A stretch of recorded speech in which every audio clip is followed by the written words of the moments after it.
வணக்கம். எட்டி டாக்ஸில் இன்னைக்கு என்ன பார்க்க போகிறோன்னு கேட்டிங்கன்னா, இது என்ன கன்றாவி ஜனநாயகத்தில்.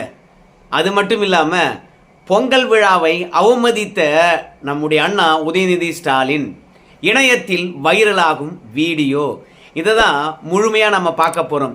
என்னப்பா நீ ஜனநாயகம் படத்துக்கு வந்து சென்சார் சர்டிஃபிகேட்டு கிடைக்கலையா?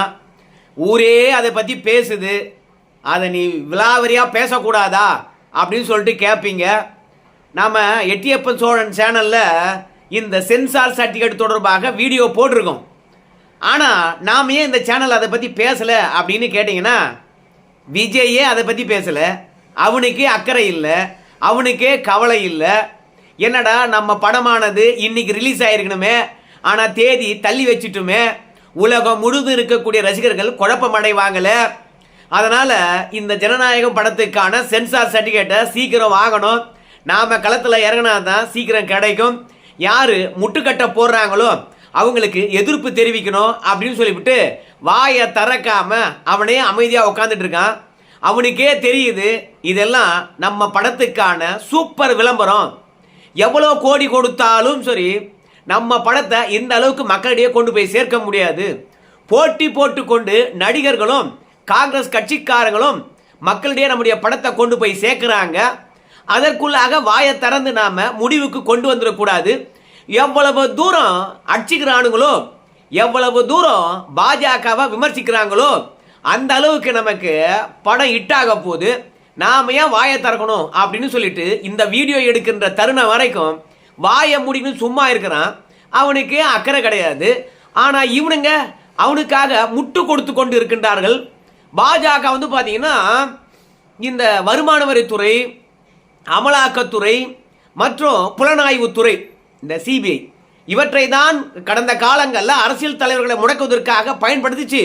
இப்போ தணிக்கைத்துறையும் வந்து பிஜேபி அரசாங்கம் அரசியல் தலைவர்களை அடக்குவதற்காக பயன்படுத்துகிறது. அதனால தான் இப்போ விஜய் அவர்களை வந்து தணிக்கைத்துறையை பயன்படுத்தி சென்சார் சர்டிஃபிகேட் கொடுக்காம நிறுத்தி வச்சிருக்காங்க. விஜயை பொறுத்த வரைக்கும் ஒரு அரசியல் தலைவர், அரசியல் தலைவரை நீ ஒரு அரசியல்வாதியாக இருந்தால் நேராக எதிர்கொள்ளு. ஆனால் ஒரு திரைப்படத்தை முடக்குவதன் மூலமாக விஜயை அடைக்கிட முடியுமா அப்படின்னு வந்து காங்கிரஸ் கட்சியினுடைய தமிழ்நாட்டு மேலிட பொறுப்பாளர் இருக்கக்கூடிய கிரிஷ் ஷோடிங்கர் வந்து கேட்குறாரு. அடா முட்டா பசங்களை, இது பிஜேபி ஒன்றும் முடக்கலடா, அது பிஜேபிக்கு நல்லாவே தெரியும். ஆனால் நீ தான் திமுகவுக்கு நெருக்கடி கொடுக்கணும் என்பதற்காக வழிய போய் விஜயை தூக்கி வச்சு பேசுற. அதனால உனக்கு நான் வந்து கிரேடை ஏற்றிடக்கூடாது. திமுக உன்னை கூப்பிட்டு உடனடியாக பேச வச்சிடக்கூடாது. அதிக தொகுதி கொடுக்குறேன் அப்படின்னு சொல்லிட்டு திமுக இறங்கி வந்துடக்கூடாது. உன்னுடைய தந்திரமான அரசியல், நயவஞ்சகமான அரசியல், துரோக அரசியல் பிஜேபிக்கு தெரியாதா? உன்னுடைய அதிக சீட்டு பேரத்துக்காக விஜய் பக்கம் பேசுற மாதிரி பேசுற. உள்ளன்போடு நீ பேசுறியா? உண்மையாகவே வந்து கருத்துரிமையானது இந்த இந்தியாவில் மிளிர வேண்டும், எல்லோருக்கும் கருத்துரிமை இருக்குது, கருத்துரிமையை அனுமதிக்க வேண்டும் அப்படின்னு காங்கிரஸ் கட்சிக்காரன் வரிசையில் நின்று ஜனநாயக படத்துக்காக குரல் கொடுக்குறானா? மனசாட்சியை தொட்டு சொல்லுங்க பார்க்கலாம். திமுக கிட்ட அதிக தொகுதி வாங்கின என்ற ஒரே காரணத்துக்காக ஜனநாயக படத்தை பிடிச்சிக்கிட்டு தொங்குறாங்க. அதுலேயும் நம்முடைய ஜோதிமணிலாம் இருக்காங்க பாரு, அவங்கெல்லாம் சாமி இந்த மாதிரி ஆளை நான் பார்த்ததே கிடையாது. அவங்களும் தணிக்கைத்துறையில் இருந்தாங்களாம். அந்த தணிக்கைத்துறையில் என்னெல்லாம் பிரச்சனை இருக்கும், எப்படியெல்லாம் சென்சார் பண்ணணும் என்ற விஷயம் நமக்கு தெரியும். இன்னைக்கு இணையதளத்தில் வந்து ஏகப்பட்ட வீடியோக்கள் வந்து, அந்த வீடியோக்கள்லாம் வந்து நாம் என்னைக்காவது தணிக்கை பண்ணியிருக்கிறோமா? எவனவனை பற்றியோ என்னென்னவோ வாய்க்கு வந்தெல்லாம் பேசுகிறாங்க. இப்படி இணையதளத்தில் ஏகப்பட்ட வீடியோ தணிக்கை இல்லாத வருகின்ற பொழுது, ஆனால் இந்த படத்துக்கு மட்டும் தணிக்கைத்துறையாம். தணிக்கைத்துறை என்பது இன்றைய கால நிலையில் அது காலாவதி ஆனது, இந்த காலகட்டத்துக்கு பொருந்தாதது. அதனால தணிக்கைத்துறையே வந்து பார்த்தீங்கன்னா ஒட்டுமொத்தமாக தூக்கி எறிய வேண்டிய காலகட்டத்தில் நாம் இருக்கிறோம். அதை வச்சுக்கிட்டு மோடி அவர்கள் விஜயை பழிவாங்க பார்க்குறாங்க. அதனால தணிக்கைத்துறையே இருக்கக்கூடாது அப்படின்னு ஜோதிமணி அவர்களும் களத்தில் இறங்கிட்டாங்க. கருத்துரிமைக்கு மதிப்பளிக்க வேண்டுமா? டேய், அநியாயத்துக்கு தாண்டா விஜய்க்கு முட்டு கொடுக்குறீங்க. டேய், உங்களுடைய தொகுதி பேரத்துக்காக அவனை வச்சு விளையாடுறீங்க, அது விஜய்க்கே தெரியுது. ரெண்டாவது அவனுடைய படத்தை விளம்பரம் பண்ணி மக்களையே கொண்டு போய் சேர்க்குறீங்க, நல்லா தெரியுது. அவன் பேசட்டுண்டா, அவன் படத்தில் என்ன பிரச்சனை, தணிக்கைத்துறை என்ன சொல்லிச்சுன்னு அவன் பேசட்டுண்டா. அதுக்கப்புறம் நாம் சப்போர்ட் பண்ணலாமா சப்போர்ட் பண்ணக்கூடாது என்று நம்ம களத்தில் இறங்கலாம்டா. ஆனால் ஜோதிமணியில் இருந்து மற்ற எல்லாருமே வந்து திடீரென களத்தில் இறங்கி சென்சாரே தேவையில்லை அப்படின்னு சொல்கிறாங்க. ஏன்னா இந்த படம் பார்க்கணுமா பார்க்கக்கூடாதா என்பதை மக்கள் தான் முடிவு பண்ணணுமா? ஏயா தணிக்கைத்துறை வந்து முடிவு பண்ணுது? கோடி கோடியாக கொட்டி படம் எடுக்கிறாங்க. அதை தணிக்கைத்துறை என்ற முறையில் நீ முடக்குவியா அப்படின்னு ஜோதிமணி கேட்குறாங்க. அப்புறம் மாணிக்கம் தாக்கூர் கேட்குறாரு. அதுக்கப்புறம் கார்த்திக் சிதம்பரம் கேட்குறாங்க. ஆனால் திமுக காரங்களை பற்றி இந்த காங்கிரஸ் கட்சிக்காரங்களுக்கு கவலையே இல்லை. இன்னைக்கு அந்த கூட்டணியில் இருந்துக்கிட்டு அந்த கூட்டணிக்கு ஆதரவாக பேசாமல் விஜய்க்கு ஆதரவாக பேசிட்டு நாளைக்கு களத்தில் போய் திமுகவும் காங்கிரஸும் எப்படா ஒன்றா ஓட்டு கேட்குறது? அன்றைக்கி திமுகவை கழுவி ஊற்றுனீங்க, அதிக தொகுதி கொடுக்கலன்னு சொல்லிட்டு இன்றைக்கி திமுகவுடனே ஒன்றா சேர்ந்துக்கிட்டு வந்து ஓட்டு கேட்குறானுங்களே. இவனுங்க எந்த அளவுக்கு அரசியல் நாகரிகத்துடன் நடந்துக்கிட்டானுங்க, அரசியலுக்காக என்னென்னா நாடகம் போட்டானுங்களே. இவனுங்களுக்கு ஓட்டு போகிறதா அப்படின்னு மக்கள் உங்களை குரோதமாக பார்க்க மாட்டான். என்ன இப்படி தாழ்ந்து போட்டானுங்க இவங்க, அப்புறம் அடிச்சுக்கிறானுங்க, கை கோத்துக்கிறானுங்க, அரசியலை சாக்கடையாக மாற்றிட்டானுங்களப்பா அப்படின்னு நினைக்க மாட்டாங்க. அதனால் ஒரு கூட்டணியில் இருக்கணும்னா அந்த கூட்டணி தர்மத்தை கண்டிப்பாக மதிக்கணும். அதை பற்றியெல்லாம் இவர் சிந்திக்கவே இல்லை. ஆனால் விஜய்க்கு முட்டு கொடுக்க ஆரம்பிச்சிட்டாங்க. உண்மையாகவே நீங்கள் விஜயுடன் தான் போக போகிறீங்கன்னா துணிச்சலாக விஜயுடன் தான் போக போகிறோம், திமுகடன் தேவையில்லை, அதிகாரத்திலையும் பங்கு கொடுக்கல, ஆட்சியிலும் பங்கு கொடுக்கல, நாங்கள் விஜயுடன் தான் போக போகிறோம், விஜய் தான் ஆஃபர் பண்ணுறாரு அப்படின்னு தைரியமாக சொல்லிட்டு போங்களாம் பார்க்கலாம். இன்னொருத்தனை வச்சு திமுகவை மிரட்டுறது. ஆனால் திமுக 75 ஆண்டு கால கட்சி, பழந்தின்னு கொட்டை போட்டது. இந்த காங்கிரஸ் கட்சிக்கார மாதிரி பல கட்சிக்காரனை பார்த்தது. அதனால் திமுக மசீர் மாதிரி தெரியல. அதுலேயும் கே என் நேரு அவர்களை பொறுத்த வரைக்கும் காங்கிரஸ் கட்சிக்காரங்க விஜய்க்காக போராடுகின்றார்கள் என்று சொல்லுகின்ற போது கே என் நேரு சொல்கிறாரு, இவனுக்கு என்னத்துக்காக போராடுறானுங்க, எதுக்கு விஜய்க்காக ஆதரவாக குரல் கொடுக்குறானுங்க, எனக்கு ஒன்றுமே புரியல, என்ன நடந்து போச்சு அப்படின்னு பேச ஆரம்பிச்சிட்டாங்க. இதில் இன்னொரு கொடுமை தெரியுமா? பல நடிகர்களும் வந்து விஜய்க்கு ஆதரவாக களத்தில் இறங்குறாங்க. அட முட்டா பசங்களே, உங்களுக்கெல்லாம் பிரச்சனை வருகின்ற போது அந்த விஜய் எங்கடா போனா, இன்னைக்கு அவனுக்காக களத்தில் இறங்குறீங்களே. அதுலேயும் சிம்பு போன்றவங்கெல்லாம் நம்மளுக்கு என்னைக்கு ஜனநாயகம் படம் ரிலீஸ் ஆகுதோ அன்னைக்கு தான் தீபாவளி, அன்னைக்கு தான் பொங்கல் அப்படின்னு ஒருபடி மேலேயே போயிட்டான். இவனெல்லாம் திருத்த முடியுமா அப்படின்றதே நமக்கு கவலைக்கிடமாகவே இருக்குது.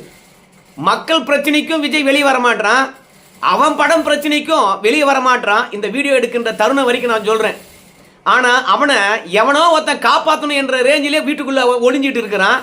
இந்த கரூர் சம்பவத்தில் விஜயை காப்பாற்றினது சட்டமன்றம் வரைக்கும் எடப்பாடி பழனிசாமி, அவனுடைய வக்கீல் அணி, அதுவும் பொது தளத்தில் அரசியல் தளத்தில் விஜய்க்கு ஆதரவாக முதலாக குரல் கொடுத்தது அண்ணாமலை.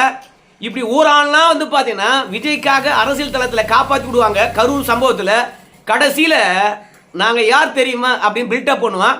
இப்போவும் ஜனநாயக படத்துக்காக ஊரெல்லாம் குரல் கொடுக்கும். அவன் வீட்டில் உட்காந்துக்கிட்டு என்ன நடக்குதுன்னு சொல்லிவிட்டு டிவியில் செய்தியை பாட்டு ரசிச்சுக்கிட்டு இருப்பான்.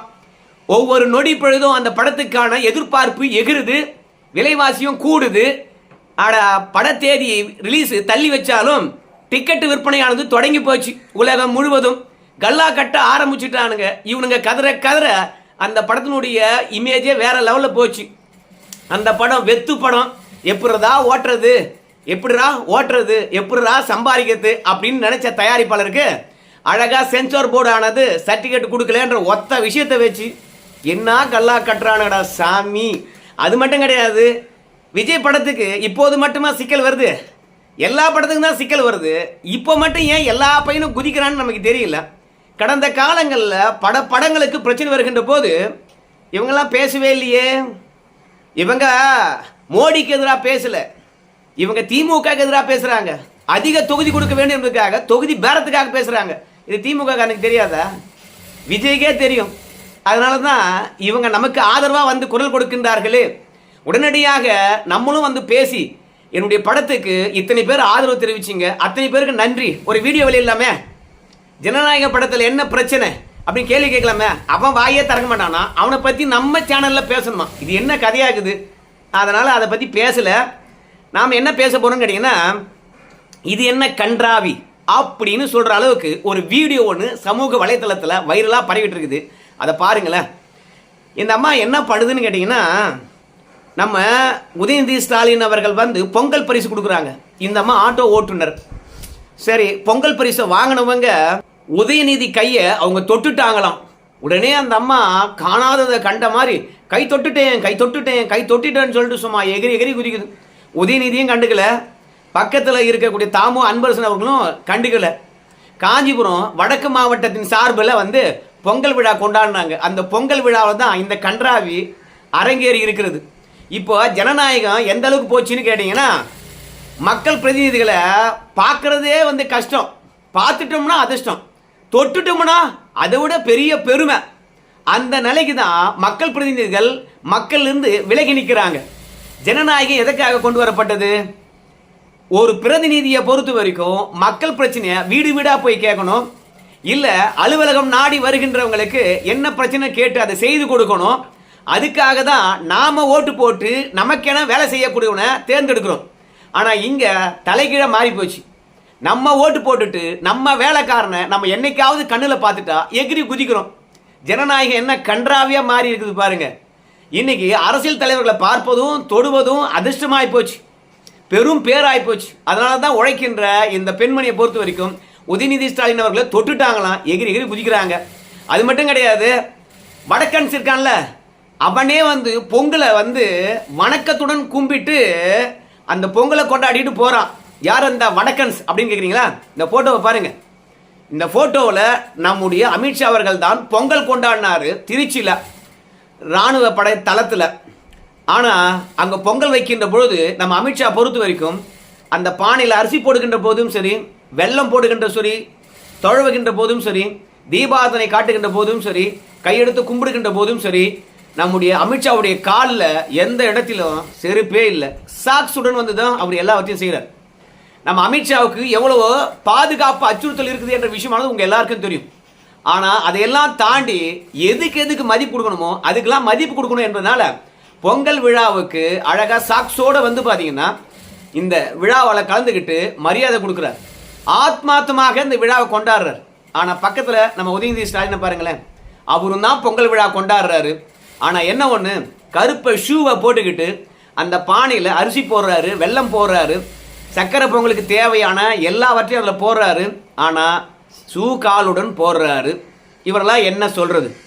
இதிலிருந்து நமக்கு என்ன தெரியுதுன்னு கேட்டிங்கன்னா, நம்ம ஸ்டாலின் ஐயா வீட்டில் இல்லைனா உதயநிதி ஸ்டாலின் வீட்டில் ஜென்மத்துக்கும் பொங்கல் கொண்டாடி இருக்க மாட்டாங்க போல இருக்குது. அப்படியே பொங்கல் கொண்டாடினாலும் அந்த இடத்துல உதயநிதி ஸ்டாலின் இருக்க மாட்டாங்க போல இருக்குது. அதனால தான் பொங்கல் விழானா எப்படி நடந்துக்கணும், அதுக்குன்னு ஒரு மரியாதை இருக்குது. அந்த மரியாதை அதுக்கு கொடுக்கணும் என்று தெரியாமல் செருப்பு காலுடன் வந்து ஷூ ஷூ ஷூ ஷூ அந்த காலுடன் வந்து பொங்கல் விழாவை கொண்டாடுறாரு. ஆனால் இது பொங்கல் விழாவா? இது பொங்கல் விழா இல்லை அப்படின்னு சொல்லிவிட்டு இந்த வீடியோக்கு கீழவே வந்து நிறைய பேர் கமெண்ட் செய்திருக்கான். ஏன்னா பொங்கல் விழாவா இருந்துன்னு வச்சுங்களேன், அரிசி போட்டுட்டு பொங்க வருகின்ற போது பொங்கலோ பொங்கல்னு கத்துவாங்க. உதயநிதி ஸ்டாலின் வாழ்கனாவா கத்துவாங்க? இல்லை உதயநிதி ஸ்டாலின் அவர்களை பானையில் போட்டா பொங்குறாங்க, அவர் பொங்கி வருகின்றார் அதனால உதயநிதி ஸ்டாலின் வாழ்கனா கத்துவாங்க, அப்படி கத்துறாங்க. ரெண்டாவது, பொங்கல் வருகின்ற போது கையெடுத்து கும்பிடுவோம்.